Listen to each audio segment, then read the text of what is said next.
आज आपण पत्रिकेमधील प्रेमविवाहाचे योग पाहणार आहोत। मागील भागामध्ये आपण योग पाहिले। आता काही महत्त्वाचे योग या भागामध्ये पाहत आहोत। पहिला योग म्हणजे शुक्र ग्रह व सप्तमेश यांची युती पत्रिकेमध्ये कुठेही असता लव्ह मॅरेज होते। हे एक महत्त्वाचे बलवान कॉम्बिनेशन आहे। शुक्र ग्रह व सप्तमेश यांची युती पत्रिकेत कुठेही असता। उदाहरणार्थ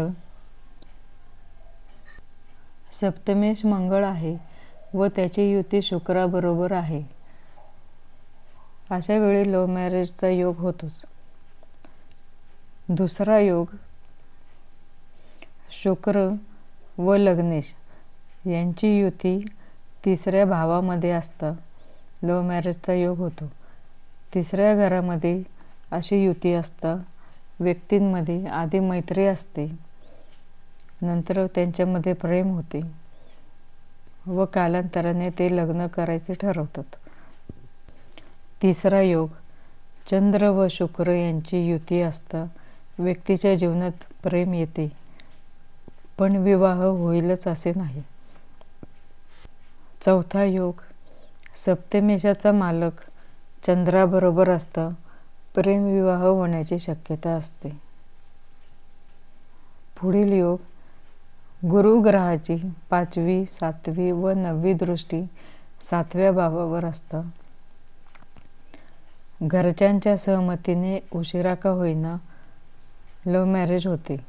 घरच्यांचा म्हणजे आई वडील, सासू सासरे यांचा आशीर्वाद मिळतो व संसारही सुखाचा होतो। पंचमेश लग्नात असणे हा एक खूपच महत्त्वाचा योग आहे। ज्या व्यक्तीच्या पत्रिकेमध्ये पंचमेश लग्नात असतो अशी व्यक्ती, तिला जी दुसरी व्यक्ती आवडते तिला मिळवूनच राहणे हेच त्यांचे ध्येय असते व ते मिळवतातच, म्हणजे प्रेमविवाह त्यांचा होतोच। तसेच पंचमेश 7व्या व 11व्या भावामध्ये असता ही लव्ह मॅरेज होते। फक्त पापग्रहांची म्हणजे राहू, शनी, रवी, केतू यांची दृष्टी पंचमेशावर नसावी।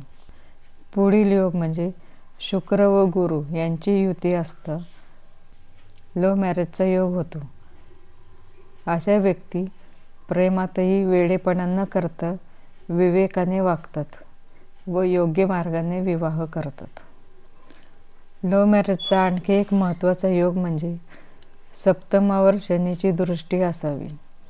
शनीला 3री, 7वी व 10वी अशी दृष्टी आहे, म्हणजे लग्नामध्ये शनी असता 7व्या भावावर दृष्टी येते व पंचमात असता 3री दृष्टी 7व्या भावावर येते व शनी दशमात असता त्याची 7वी दृष्टी 7व्या स्थानावर येते। अशा स्थितीमध्ये लव्ह मॅरेजचा योग होतो।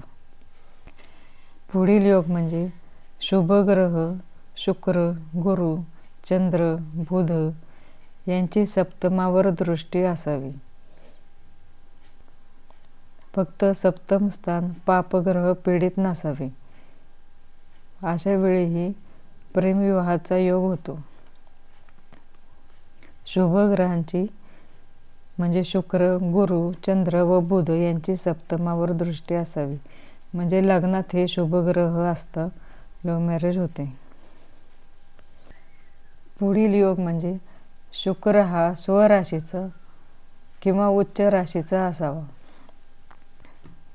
स्वराशीचा म्हणजे वृषभ व तुळ राशीमध्ये किंवा उच्चीचा म्हणजे मीन राशीमध्ये असता ही लव्ह मॅरेज होते। तसेच शुक्र हा मंगळाच्या राशीमध्ये किंवा शुक्र मिथुन राशीमध्ये असता लव्ह मॅरेजचा योग होतो। शुक्राचा हर्षल, नेपच्यून यांच्याशी लाभयोग, नवपंचम योग, युतियोग व लाभयोग असता लव्ह मॅरेज होते। अशा युतीमध्ये व्यक्तींमध्ये मानसिक आकर्षण भरपूर असते व त्यामधून यांचा विवाह होतो. पुढील योग म्हणजे पंचमेश व सप्तमेश जलराशीमध्ये असतं. लव्ह मॅरेजचा योग होतो. जलराशीमध्ये कर्क, वृश्चिक, मीन या राशीमध्ये पंचमेश असतं किंवा सप्तमेश असतं. प्रेमविवाहाचे योग असतात.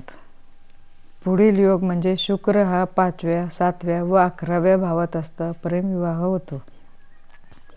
पण त्यासाठी शुक्र हा निर्दोष असावा, पाप प्रभावात नसावा किंवा क्रूर ग्रहांची दृष्टी नसावी. व्यक्तींमध्ये आधी आकर्षण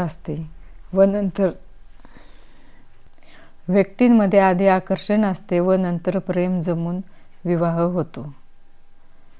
तसेच पुढील योग म्हणजे गुरु हा प्रथम स्थानात, 3ऱ्या स्थानात व एकादश स्थानामध्ये गुरु असता स्वजातीमध्ये प्रेमविवाह होतो.